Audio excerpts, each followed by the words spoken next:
saw in. us there at Godfrey Daniels, where it's a listening room, and I think it's one of the oldest ones in South Bethlehem, and it's a treasure that the people who know about it really know about it, and those who maybe aren't familiar don't know as much about it. What can you tell us about Godfrey Daniels and why, the Lehigh Valley should be lucky to have it? Yes, that's accurate. They should feel very lucky because it's one of the most unique rooms in the United States and a dying breed of a room that is a listening room. And when I first started, a long time ago, in the late 80s, when I first started like wondering, how do you go out and play songs? Like, where do you go? Who are these people? And that was, one of the great, it still is, it remains one of the great rooms to play. If you're a songwriter or, in that world of playing acoustic instruments, it's a welcoming, great place with great sound and a tremendous history of amazing artists that have played there. So it's a special place, and honestly, the fact that they're still hanging on after all these years, especially after the COVID time, is totally a great thing, and people should really support that room, because when it's gone, those rooms are gone. I mean, they're hard to keep them going as it is, but they are very special staff and a great place to see music, because it sounds great in there, and it's comfortable and easy and intimate. And you personally played there a number of times, right? I have. Yeah. I imagine that is maybe my 6th time or something like that. I don't remember, but it always was.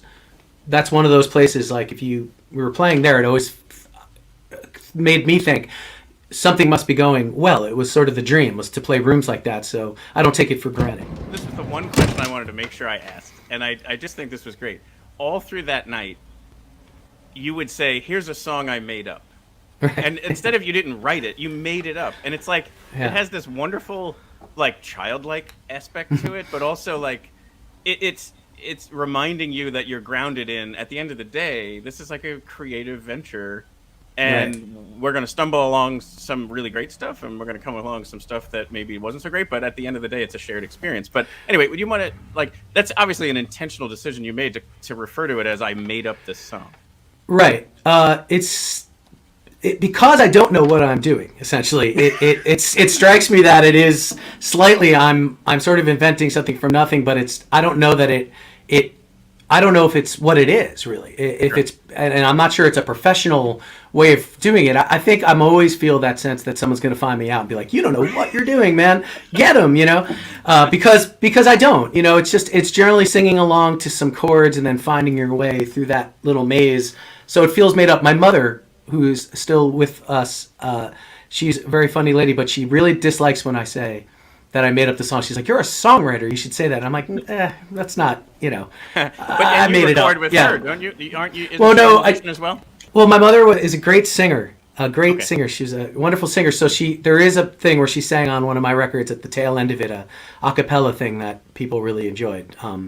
I wish I had more recordings of my mom. She's a wonderful singer. That's awesome. Yeah. You find yourself in these places, and the good news is, if you're willing to stick it out, singing and playing will take you there. If you defend it long enough, you might find yourself in those interesting places.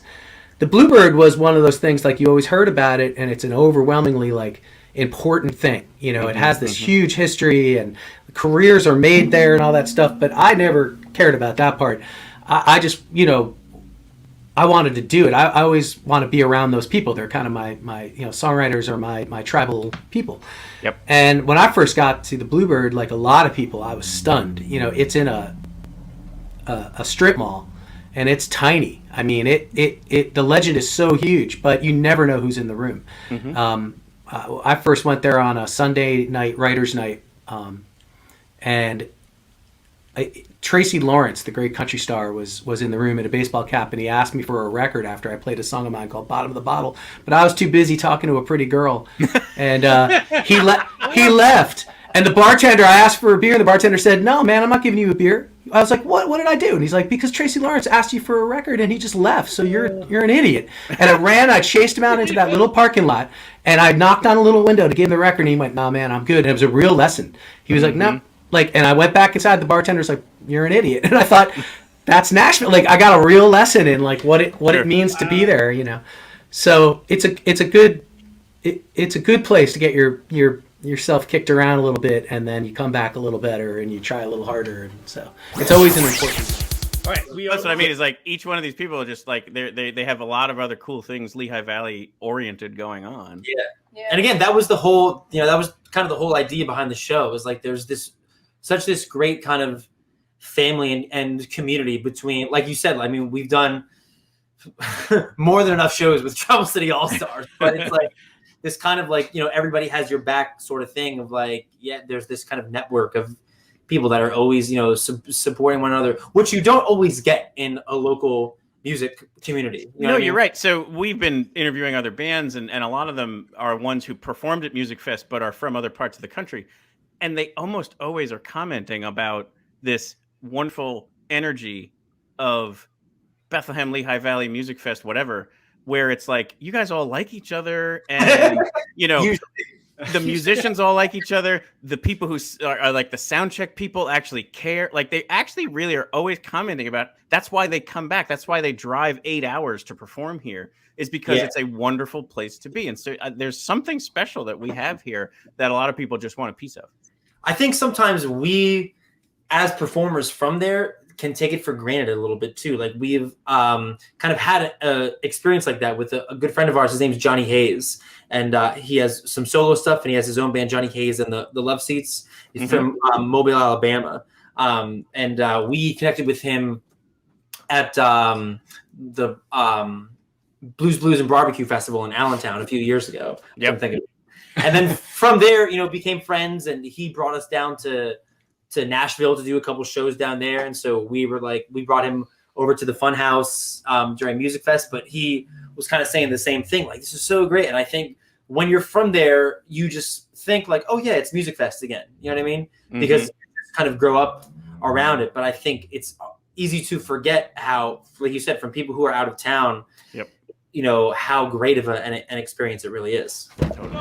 How is that, as a person who grew up in Bethlehem, been around Music Fest, I'm assuming, since you were a little kid, how does that feel to play on the real stage of Music Fest? Like that must have been pretty exciting. Yeah, it's rad, man. I mean,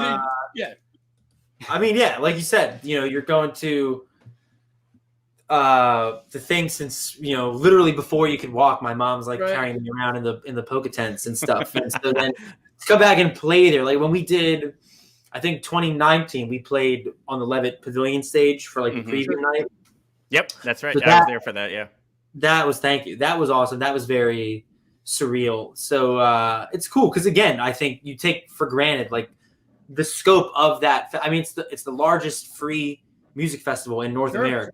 You know what I mean? But when you grow up around there, and Bree probably agrees, you just think like, oh, it's Music Fest again. You know what I mean? Because it's just it's old hat. Like you're used to the deep fried Oreos by that point. I will say I do have. You do get a different. You do look at it through a different lens once you become a working musician during Music Fest. You know what I mean? Because it's the best time of year and also the most abysmal time of year at the same time. Thank you. And there was a question I wanted to ask, and then that's perfect for it. Hopefully people were able to enjoy it. But you guys do this Stank Face Friday, I believe it is. Yeah. Which is fantastic. Because there's obviously a lot of emotion and just power that goes into these things that sometimes you're not making the prettiest of faces.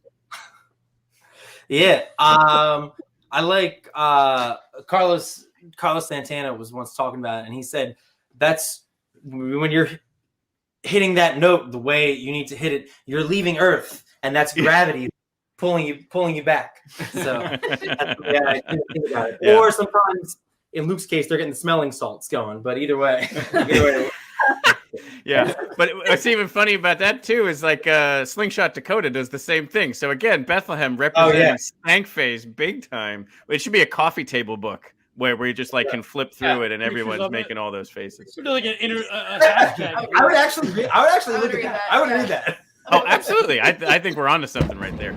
It's some of the best nights I've had. I feel like we're rolling up to the Funhouse, and it's very kind of relaxed, and it's just a regular gig, and then you're playing it, and it's just like yeah, not to be all like hokey pokey, but it is kind of magical. And then, you know, guys were playing on the street come up and it's like 1 a.m. and you're playing like the wildest shit. And then people, it's like a really cool environment. People come and sing, and, you know. Yeah. And I feel like for me, that's kind of like the crux of the was great Lehigh scene and moments like that.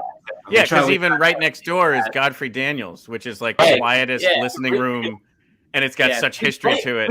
And then the Funhouse doesn't even have a lock on the men's room bathroom door. Yeah, I think they upgraded. And they're literally right next to each other. It's a padlock.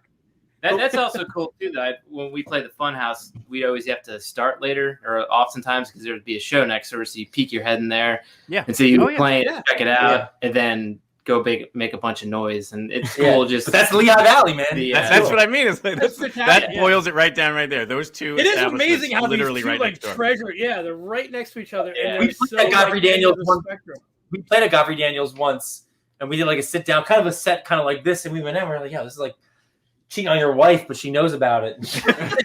Which I'm not condoning, by the way. They're gonna make T-shirts for that. But yeah, it's awesome. That would be a great like double, like you play Godfrey Daniels from like 8 to 10, some sort of like acoustic set fun. With a talkback, like an NPR kind of thing, and then you go next door and you rip shots and you just like bury the blues guitar for the rest of the night. Carver Commodore. Where does the band name come from? Yeah. So Carver Commodore was my great uncle's name, I think.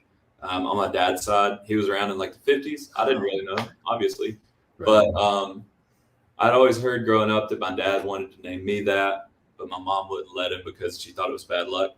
So I never really thought to ask why. And then when we were starting this band and looking for a band name, they finally told me like the story. He was like out in his backyard one day, saw this orb of light come down, said that this orb of light told him that he was going to die. And then so he went and got all his stuff in order, all his affairs sorted out or whatever. And then 3 days later, he was hit by a car and died. So that's where the bad luck thing came from. Yeah. So I was like, I found this. Like I don't even remember what webpage I was on, but there's this. I'm so glad you brought it up because I was worried like I'm going to bring this thing up and you guys are going to be like, that's not us, and it's super weird. But it is. It's like Carver Commodore is standing on the back porch of his farmhouse in the outskirts of Florence, Alabama, when he notices an orb of light falling from the sky. Upon its impact, Carver examines the orb. While doing so, the mysterious light rolls around towards him and stops, and it looks right into his soul. After a few seconds of searching for a sane explanation, the orb rolls back to its point of impact and ascends to the heavens. Carver then tells his brother what he had witnessed. He explains his belief that the orb is a premonition of sorts, warning him that the end is near. He asks his brother to tend to his wife and farm so he can attend church, accept Jesus into his heart. 3 days after doing so, a car struck Carver Commodore on his way home from work and pronounced dead on sight. And that's out there on a website somewhere. And I was like, that's crazy. And I was like, is that? And then also I wanted to ask, is that where is that any inspiration for the opening of that Paul Bearer episode? Yes. What a great honor to that history of the family. Like that's terrific. So we have another question from the audience. What is your favorite song to perform live? Which I'm guessing is going to be different by performer. That's our bestie right there. everybody. Bessie Tara. She was at the Millersville show. Oh, cool. There you go. Let's Man, start. it changes. It changes so often. Go down the line. Yeah. Let's just So, off the top of your head. Black Plastic. Nice. It's still my favorite. Yeah. Right now, choose. I mean, keep doing that. The search for meaning. Yeah. Yeah, I would also say the search for meaning right now as well. Yeah, same for me. Also really like Active Aggression, playing now in live. Yeah. I'd say Black Plastic. Off the new record, probably Misty Eyes. Actually, I'm gonna take that back. I'm gonna say Runner Up. Yeah. Okay. That one's Runner good. Up's been fun. Yeah. So is referee. Referee's Referee's fun. great. We just like- Referee is that opening number that is, Welcome to the Modern World, which is the name of the album, is the chorus. And that's a great opening song. Yes. It just is super cool. Thank you. Hey. I wrote that specifically to be like an opening song. I was like, we need an opener here. Yeah. It had a different chorus originally, but that chorus ended up happening and then became the theme of the whole record. So glad that happened. Did I see that in that time frame you also became like a Cedar Creek artist in residence? Oh, Yeah, At like the theme parks? Past summer. Yeah. In June. Yeah. We booked that during COVID because we were like, we gotta play. Now, but worse yet, it was, if I understood it right, it was like playing 30 minutes 5 times a day or something like that, which is just like not enough to get going, but you know, we got going. Yeah, we did. I'm sure.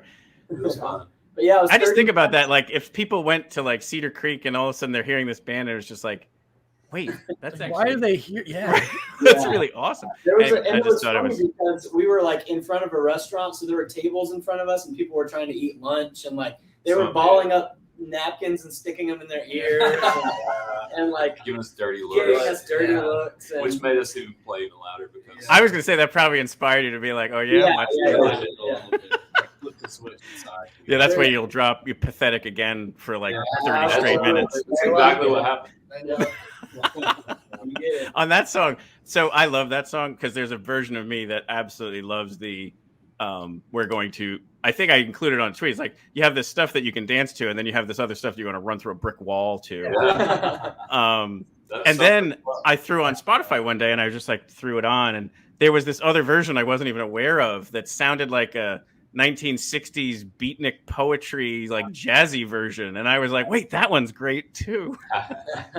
So you have these alternative versions of thing, like Black Plastic has a Game Boy version. Like you have like really, again, like you're not taking yourself too seriously. You've got these other versions of stuff that are just equally as awesome too. Yeah, thank you.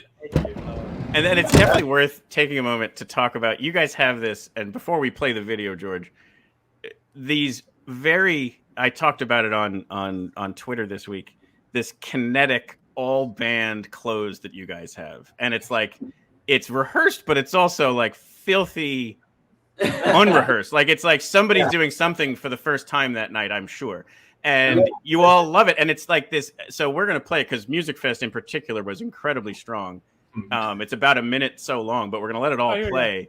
But anyway, talk to me about the closes because you've got to get ready for that. It's almost like jam band jazzy in a way that it's like you're all ready to do the same thing, but you're also ready for it to be completely unpredictable. Yeah, it just happened. It just happened one night. Was it earlier this year? It was on that run. It was on that run of Music Fest, so we probably only done that a few times. Wow! Like we started with I don't know where something, just doing a few hits, and then I started going up like chromatically, and then we just kept going with the and then it explodes. So it just like kept adding stuff. Yeah. Oh, yeah. So it happened at Auburn University for the first time, and it was a particularly empty show. Yeah. And so we get to the point where we gotta just let the range we just You were playing for yourself. performing for ourselves. Yeah.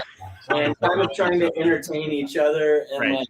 Sure. And honestly, we were trying to break the stage. And we were trying to, the stage sucks. So they had us on literal wooden pallets. Yeah, and right. so we were trying to stomp and jump and see if we could break through the bottom of the stage too. Yeah. So yeah, that kind of just stemmed from that. And Yeah. it's now become something that we've created into an ending to the show that's pretty wild. It's pretty but a lot of fun. Yeah. George, can you play that now? Yeah, Just 'cause- let's take a listen to this. Everything we were just talking about. Right.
goodness I had my cameraman there. and I so that was you played unfortunately, and I say unfortunately, 4:00 on a Sunday of Music Fest closing week. Like you need to play later on at night during like a weekend night. So but kind of here was the thing: is like I went home after that. I was like, what? That's the greatest ending to Music Fest ever. I was like, I'm done. I'm out. That's it. I'm out.